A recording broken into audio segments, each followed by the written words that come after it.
Have you ever wondered how Donald Trump has amassed so many supporters regardless of the seemingly negative propaganda you see of him? This is because he is a master communicator and knows how to influence the subconscious decision-making parts of the brain.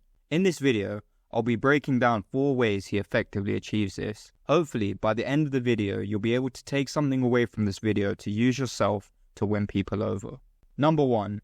The thing that Trump capitalizes on is repetition. There's a reason why companies dump loads of money into catchy advertising with jingles. They stick in your head due to repetition, and as a result heavily impact the decision-making part of the brain. Trump vehemently uses this tactic at his disposal, almost whenever he can, because he understands the magnitude of its influence. You look at the fact that we've lost our jobs. We're losing our jobs like we're a bunch of babies. We're going to take back our country. You look at what's happening to our country. Right now, we are not strong. Believe me, make America great again. We're going to make America great again. And, you know, my theme is make America great again. You know, CNN went on. They said, Donald Trump wants all teachers. Okay? Fake news, folks. Fake news. Fake news. What they did was unfortunate for them. As you know now, they have some pretty serious problems. They have been fake news for a long time. We don't want fake news.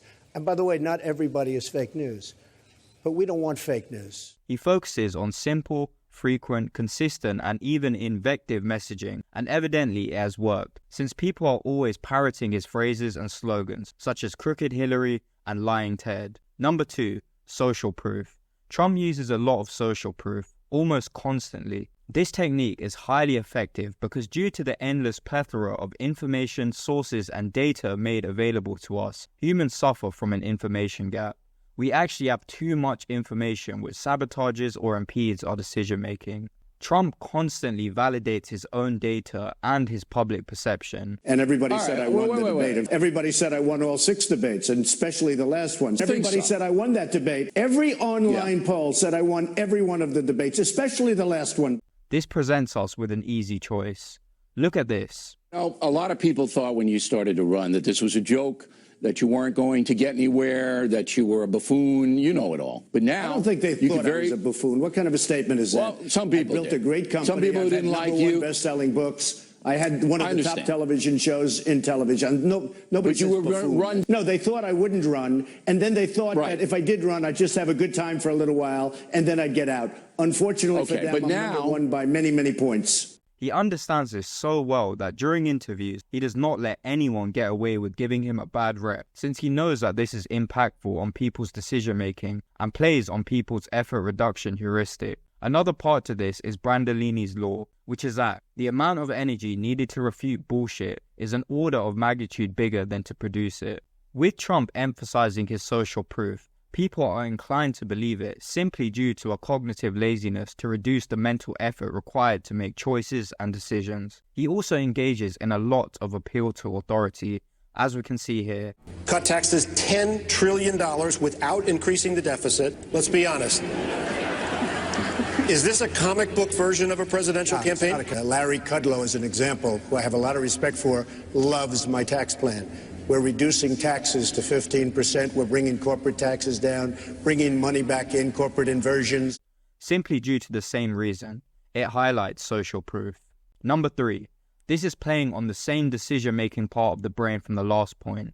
Trump uses a lot of stories and anecdotes to validate his arguments, and while this may be logically invalid, there is merit to this technique. Humans do not want to be bombarded with facts or something they can't grasp on. Look at this reaction when the speaker is appealing to logos. If you're talking about an $18 trillion economy, you're talking about a 15% tax on your gross domestic product, you're talking about $2.7 trillion.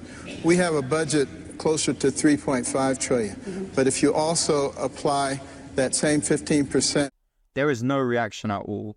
This is why Trump dominantly makes pathos argument as a means of evidence, because it is the most effective in connecting with the audience. His critics take him literally, but not seriously, while his supporters take him seriously, but not literally. In other words, it's the overall sense of what he's about that his audience and his supporters appreciate, rather than a detailed analysis of his policies. Following this point, he has ushered in a new era of simple, relatable speech instead of the meaningless political jargon other candidates opt for. Build a wall is what Trump bellowed at his supporters endlessly during his election campaign. Compare this with Theresa May's general election mantra, strong and stable. I know what a wall looks like, I can see it, but I can't see strong and stable. Number 4, his use of words. Trump's rhetoric is twice as self-referential as the post-war presidential average. This means he uses words like I and me. Secondly, Trump ranks very high on measures of tenacity. This dictionary includes a series of words such as must and need that call for action and that connote confidence and totality. His self-referentialism projects an image of strong leadership and of the president as a central pivot of action, the key agent of national transformation. His tenacity expresses confidence that the president will triumph over the many obstacles in his way. But why is this so effective? Especially since 9/11, American politics has grown more polarized. That partisan divide has produced gridlock in the halls of power, and Congress has become a site of minority party obstruction. As a result, Americans have become frustrated with Congress, and their trust in government has plummeted. They have increasingly looked to the president to seize the initiative, conquer Washington's dysfunction, and persuade Congress to act. In 2007, honesty mattered most to Americans in selecting the nation's next president, with leadership/strength a distant second. By 2016, having a president who was a strong leader had easily taken the top spot across voters of all parties and was twice as important to them as it had been 4 years before. Therefore, Trump's self-referential and tenacious rhetoric is designed to satisfy that demand for strong leadership centered in the presidency. Thirdly, his use of we is very different to when President Obama would optimize the word we. Let's take a look here. Unemployment among Hispanic Americans, where we're doing really well. You know why? Because they want a strong border. They want it because they understand the border better than anybody. They want that strong border. They want that wall that's being built right now. They want that wall. We don't step up, things can get worse. When there's a vacuum in our democracy, when we are not participating, we're not paying attention, when we're not stepping up, other voices fill the void. But the good news is, in 2 months, we have a chance to restore some sanity in our politics.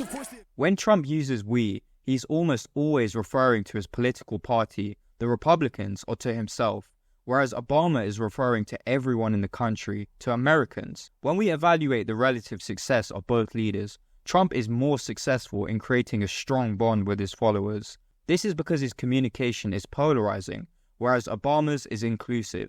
It works to strengthen bonds and divide from the rest. It makes those who are on his side or in his party feel like it's us against them, and he is able to be consistent with his message. Therefore, Trump is able to garner more loyalty from his supporters. If you've made it to the end of the video, thanks for watching, and don't forget to subscribe if you want to see more content just like this. I hope you've all learned something today.